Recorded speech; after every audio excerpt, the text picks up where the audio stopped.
गोस्वामी तुलसीदास जी कहते हैं और देवता चित्त न धरई पर हनुमत से ही सर्व सुख करई। और देवता ध्यान भी नहीं देते।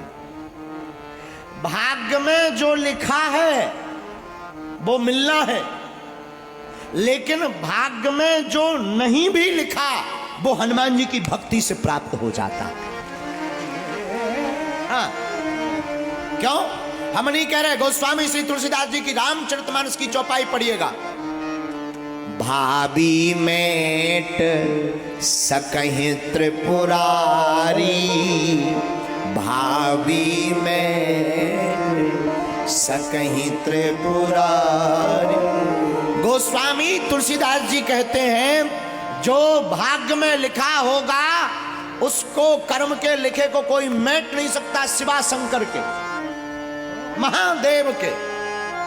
और भाग्य में ब्रह्मा जी ने लिख दिया कि जाओ संतान नहीं होगी तो आप कोटि जतन कर लो, संतान नहीं होगी। और महाराज पाना हो तो क्या करना होगा? माई बाप अगर शंकर जी की कृपा हो जाए तो जो भाग्य में नहीं है आप वो भी संसार में पा जाओगे। और मेरे पागलो, हम तुम्हें बताना ये चाह रहे कि भाग्य में जो लिखा वो तो मिलेगा, जो नहीं लिखा वो भी आप हनुमान जी की भक्ति से पाओगे। पूछो क्यों? क्योंकि शंकर जी ही हनुमान जी हैं। हम नहीं कहते। हनुमान चालीसा पढ़िए। शंकर सुवन केसरी नंदन, शंकर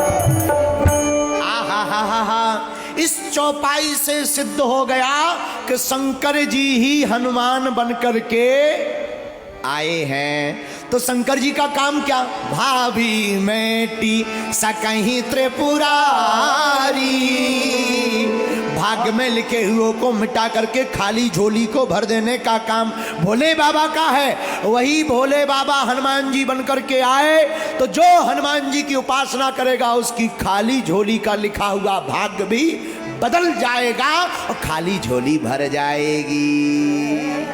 इसीलिए गोस्वामी जी ने इस चौपाई को लिखा। सब सुख लहे तुम्हारी सरना, सब सुख लहे तुम्हारी सरना, तुम रक्षक काहू को डर। सुग्रीव बड़ा परेशान। क्यों? भाई बाली के कारण हैरान। भाई बाली बड़ा खतरनाक, इतना बल कि उसके सामने कोई भी युद्ध करने जाए तो उसकी आधी शक्ति बाली के पास पहुंच जाए। अब लड़ने कौन जाए? अरे भाई, जिसको ये वरदान हो कि जो भी तुमसे लड़ेगा आधी शक्ति ट्रांसफर हो जाएगी। अब बताओ भैया क्या होगा? आदमी हारेगा कि नहीं? हाँ जी या ना जी? अरे जरा जोर से बोलिए, जरा जोर से बोलिए। हारेगा ना? तो बाली से सब हारते, लेकिन राम जी ने एक बाण मार दिया, जय जय हो गई। तो सुग्रीव परेशान बाली से, लेकिन हनुमान जी मिल गए इनको सचिव के रूप में। और सुग्रीव की जिंदगी में सचिव के रूप में हनुमान जी आए तो क्या हुआ? दो काम हुए। बाली भी मर गया, राज्य भी मिल गया और राम जी भी मिल गए। कितना बढ़िया रहा, कितना बढ़िया रहा। बताओ भैया, और इसकी लुगाई पर वो कब्जा किए थे, वो भी छोड़ गई। बोलो सीताराम, अरे जोर से बोला हो भैया। तो क्या फायदा हो गया? आहा हा हा, अवैध कब्जा हट गया, राज्य मिल गया और राजा बन गए। यही हम तुमसे कहना चाहते मेरे पागलों, कि अगर तुम भी हनुमान जी के भक्त बन जाओगे तो तुम्हारे ऊपर पापों का जो अवैध कब्जा है वो मिट जाएगा और तुम भी निज जिंदगी में राजा बन जाओगे और मरने के पहले ही राम जी के दर्शन पा जाओगे। इसीलिए हमने आपको एक चौपाई पर सुनाने का सोचा।